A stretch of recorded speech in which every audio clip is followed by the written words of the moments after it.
Wholeness, beautiful beings, welcome to my channel. Today's message is about humility. Can you tell the truth about yourself? Honesty, integrity. Can you be honest about you? And I think it takes a lot of maturity and a lot of introspection, a lot of internal dialogue and processing to be honest about yourself. And usually without self-deprecating, without making or beating yourself up, entering into the void of negative self-talk. Can you be honest and truthful with yourself in the most non-biased way, but in the most honest, the most vulnerable way possible? And I'm not saying, talking about like going to your mom or to a trusted friend or to your best friend or having a vulnerable moment in front of a group of people. No, I'm saying just with you, by yourself, to yourself. Can you be honest and truthful about your feelings, about your inner thought process, about the integrity behind your actions? A lot of the time, we gas ourselves up in moments where we're at our weakest, where we're in that weird cusp between doubt and courage, right? And just before you jump off the cliff without wings, you have to kind of gas yourself up, fake it till you make it, if you will. I'm not talking about that. I'm talking about your attributes, your character, your faults, the things that you're afraid to admit to people. Can you at least admit it to yourself? We often wear masks, right? And we, to protect ourselves, right? It's a normal human thing that we do. We put on a smile, like everything's fine, everything's good, love and light, right? Or sometimes it's the opposite, where we put on a scowl and we, mean mug at everything, and we look angry and upset and uptight, because we're protecting what's soft and what's pure and what's, our inner child. We got to be tough. We put on this demeanor to keep people away, right? And so I've seen a wide spectrum of that. In some forms, I've had that. And growing up as a young Muslimah, the hijab was a form of a shield, all right? The mask is like a shield, if you will, and I wore an actual manifestation of this shield, where it filtered out a lot of BS. It kept people at a certain distance, right? And I because I was initially very scared of people, and I used the hijab as a way, as a crutch to keep people far away from me, and when 9/11 happened all those years ago, over 20 years ago now, wow, it really became like you're over here, I'm over here, you don't understand my inner world, unless they were brave enough, or they didn't care about, a lot of the social constructs, if you will, at that time, when it came to viewpoints of Muslim Americans in general, or women who happen to wear a headscarf, right, based off of their religious creed and whatnot, and cultural practices. So yes, I very much so, know all about wearing a mask and hiding behind these shields and veils, if you will. It had the power of the headscarf, which I'll make another video on, is a really big thing about energy and whatnot. But I'm speaking about integrity, honesty, and trust and truth about you, to you. And so a lot of us wear this mask, right? Or many different masks, right? I've worked with people who, had leadership roles, and they have to wear a certain mask to present themselves because they are the leader. They're leading an organization. They're leading an institution. They're leading a large body of other people who have to have a certain level of faith in them in order for the organization to run, right? And it's the same thing with us individually. Like, we have to put on a mask so that people can believe us when we portray ourselves a certain way. And my question is, it's an odd dance that you have with yourself, because sometimes we'll wear these masks and then we forget to take them off, right? We forget to take them off. When we look into the mirror of ourselves, we can't recognize ourselves anymore. We believe that what's right in front of us, which isn't really us, is us.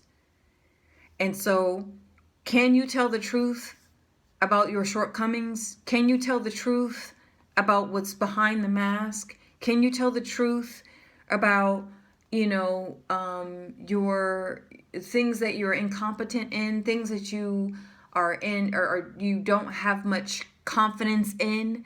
Can you be open with yourself about how you feel about certain things? Just recently, religion again is a very big part of my upbringing, and I was confronted by someone close to me about my faith and how I need to do this and I need to do that to relieve the spiritual at 35, it's something about being a woman being in their 30s, or just a human being when you're like in your Jesus years, you know what I'm saying? Like you're kind of like in your prime in a way where you don't know everything. You're still young, but you're not ignorant. There are some things I'm still ignorant about. Don't get me wrong, but very much so. But it's like you've been around the block a few times and you can pinpoint your own BS. And so you smell BS off of other people, other things, other situations and circumstances a lot better. And sometimes you smell the BS and you still put up with it, right? Because you think you can change the circumstance or person. So you'll just be in the plethora of BS, right? You're like, okay, I know it smells crappy. I know I smell crap for myself. I know I smell crap from this person or this situation, but I'm just gonna stick with it anyway, and I'll just spray some perfume over it. That's a no-go. That's not what people should do. It's unhealthy, but it's part of the human experience and the human nature. We do it all the time. But then you reach a point, as an adult, I think, where you know your smell, you know your BS. And you can sniff and say, all right, hey, I'm smelling crap I'm smelling my own BS. I'm smelling my own shortcomings. I'm smelling my own weaknesses. Let me work on that. And then when people come to you, you can smell and discern their BS and their crap that they're bringing to you too at a much faster rate. When you're doing the inner work, you decipher what's your own BS and what's another BS or BS coming from another person that isn't yours, right? And people will project all the time. Yes, I've done it. You've done it. We've all done it. But it's that awareness, right? When it comes to when you're self-aware of your shortcomings and your true nature and how you are, you have a choice to make. You can work with this truth, process this truth, alchemize with this truth, or you can just ignore it, act like you don't know. What do they call that? Willful incompetence, right? You know what's going wrong, or you know how to do something, but you choose not to do it. Like, you know how to wash dishes, but you'll let you'll act like you don't know how to work the dishwasher, or you know what I'm saying? Like, it's willful incompetence. You act like you know, but you know, and we do that all the time. It comes in the form of self-sabotage, right? We self-sabotage ourselves, and people who self-sabotage themselves will sabotage you. Okay, it's just the things we do to ourselves, we do to others all the time. Call it narcissism, call it whatever you want to call it. There's so many labels and names for every godforsaken thing out there nowadays, but call it what it is, right? Keep it simple. And I have this little saying, like I say, be real, be true, be you. Like, You know, I may not be in agreement of a certain lifestyle or a certain thought process or how one conducts themselves, but be true to you. Be real, be true, be you. You know, and that can be a really big challenge when we don't tell the truth about ourselves to ourselves. And the only way to do that is getting to know yourself, getting to know the self, the cell, the vessel that we embody in. So, you know, it's an ongoing thing. But I will have to say my father has been really good with that.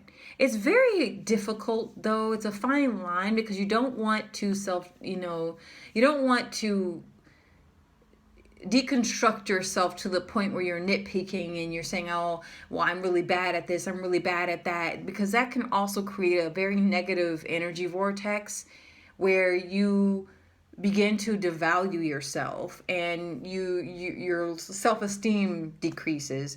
And I'm not saying to do that. I'm just saying misrepresenting yourself is very dangerous, right? It causes great suffering within the self and with other people. And in one of my past videos, I talked about the wrong, the good, and the right. And at a very young age, we learn about this. We're very intuitive little children when we're entering into this world. We just don't understand the context of everything. And when I mentioned the good, the wrong, the good, and the right, we know what feels wrong or painful, we learn. We know what feels good, and we know what feels right. And, children have to discern, right? Oh, if I touch this hot stove, ouch, that's bad, that hurts, right? Or, oh, if I want to play with this flame, ooh, this is a lot of fun watching the flame. And it makes me feel good playing around with this flame, but it doesn't make it right, right? Or we learn, oh, right, yeah, if I have this flame and I like this candle, it's going to create light and I can use that light to help me. That feels like the right thing to do. See, I know it's an odd example, but, being dishonest with the self, and I love etymology because you could play with words. You can see energy in words. The self, the cell, when we are dishonest with the self can actually become a type of prison. And when people feel trapped within the cell or themselves, they project an illusion. So they feel that they're coming off a certain way, and it's a completely different reality, right? And that's why I feel like it's a very dangerous experience when you don't truly know yourself. When you don't know what your boundaries are, your limitations are, you can't be honest about your feelings because you don't know if they're your feelings or not. You don't know if it's a projection from your parents or from your professors or now I know. Now I have a better understanding, and it's an ongoing process until I leave this body, till I leave this cell, right? So I'm no expert. I'm no master. But this is just a realization I wanted to put up and to put out and to share with you guys as a reminder, with humility and with being humbling yourself. I'm humbled all the time. In the line of work I'm in currently, I'm humbled all the time. And, with my patients and seeing the day-to-day people, what they're going through. You can be in anybody else's story. It's just the right circumstances. It's just the right temperature. The right circumstances have to line up for you to be in someone else's story, but don't believe that it can never happen to you and it can never be you. If anything, as I walk away from the medical field, that's what I carry with me. All the things that can happen to all my patients could happen to me, right? And so you must realize that truth. But back on the subject of being honest with the self, sometimes being honest with your true, like about your true nature, sometimes you realize certain qualities and attributes that aren't very becoming. And sometimes, and when you don't know yourself, it makes it that much harder for you to hear a truth, or for some. It's very, actually, the less you know about yourself, the harder it is to take on criticism from other people, right? Either you take everything in, or you think everyone's coming for you, or you think that whatever they're saying is right, and it could be completely the opposite thing that you need to hear. So I'm all about, as far as when it comes to self-development and empowerment, really like getting a piece of paper, writing down your weaknesses, your strengths. I use alchemy as a way to do that. But just checking in with yourself quarterly, like every 3 months, every 90 days, just where is my mind? What's my thought process? Where is my heart? Where are my feelings? Where are my emotions? Are these my emotions, or are these my thoughts? How am I eating? How's my body? Where is my pain in my body? These type of practices just really have you reflect and assess what's going on in your overall experience as a human being, or a being having a human experience. I like to incorporate alchemy like with the elements, because it's symbolic, it resonates with me, but you can keep it super simple. Your mind, your heart, your body, every 90 days, are these my thoughts that are coming through, or are these projections, or is it coming from external stimuli? Is it coming from the media or the digital devices that I watch? Is it coming from my family and friends and colleagues that I'm working with? Is it coming from something I heard 20, 30 years ago? Right? Or my feelings? Am I just being a typical empath and taking in, I'm an energy sponge, just taking in everyone's emotional trauma? Or am I centered? Am I grounded? Am I integrating my experiences? Okay, what about the body? How am I sleeping? How am I eating? How am I conducting myself on the day-to-day basis? Am I doing things that are bringing out the joy in me?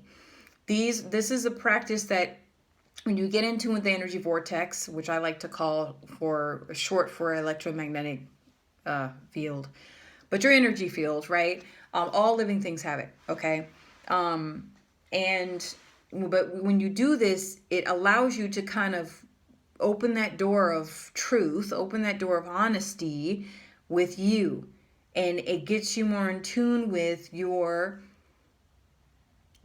present, your presence, right? So yeah, this is just a reminder, and it just came up. What was I watching?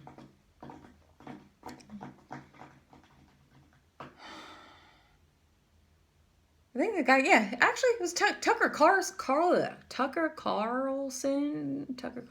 He used to be, he still is a journalist, but CNN fired him or whatever because he's going through his own awakenings, right, of his own inner truths, and so he's very well known journalist. But I will say, like, he said that, I was like, can you tell the truth about yourself? And it had me thinking, had me feeling something when I heard that. Can you tell the truth about yourself? Can you humble yourself? Are you being honest with yourself and how you're feeling about about your job, about, your creative life, your family life? I guess it's more self-therapy than anything else. I might label this message as self-therapy, because this is kind of what therapists do anyway. They ask you, they'll ask you a question like, how is this making you feel? Oh, this is making me feel jealous or envious. Oh, okay. So let's look into that. So tell me a story about jealousy or envy in your past and how that's connected to this feeling now. You know, like they ask questions that will lead into other questions, and they'll have you map out the pattern of where it's going, and then you finally, over time and so many sessions, you can you can reach the source of that wound, that cause of where all that's coming from. So yeah, I might label this as self-therapy. But yeah, be honest, be real, be true, be you, you know? If you're a certain way and it's a negative thing, okay, I'm not gonna be applaud it, you know what I'm saying? I'm just like, if this is how you are, it's how you are. You just have to ask yourself, are people willing to be around me if I'm like this or I conduct myself like this? Do I like me if I conduct myself like this? Is this how I want to portray myself in this life? This life is short. This life is short and long all at the same time, right? And so you have a certain amount of space to do this type of work. But I just wanted to share that with you because I think and exist quarterly. I go with the seasons like the tree, right? Summer, spring, or spring, summer, fall, winter. And those seasons represent the elements to me. And the wind, earth, fire, water, like water is emotional, fire is that creative life force, you know, sexual energy. Earth is your finances, your body, your material world, your abundance, how you relate to community and family. Wind energy is how you're thinking, your intuition, your connection to the spirit world, meditation, internal mental rest, restoration. That's how I see reality. It's very simple. You don't need tons of crystals and a wand and, you know, sage and all that other stuff, which I like that stuff, but you don't need all that stuff. You don't need a lot of what these, you know, the spiritual $1 trillion industry punks you into spending so much money on. You know what I'm saying? Like, you are all of that because we are all part of the all. So that is all. That's the message today. May this message find you well and whole. I just needed a mental break because I've been sitting in front of a laptop for a few hours working on some really important stuff and exciting stuff, but very important stuff. And yeah, I'll look for you for the next video. Bye.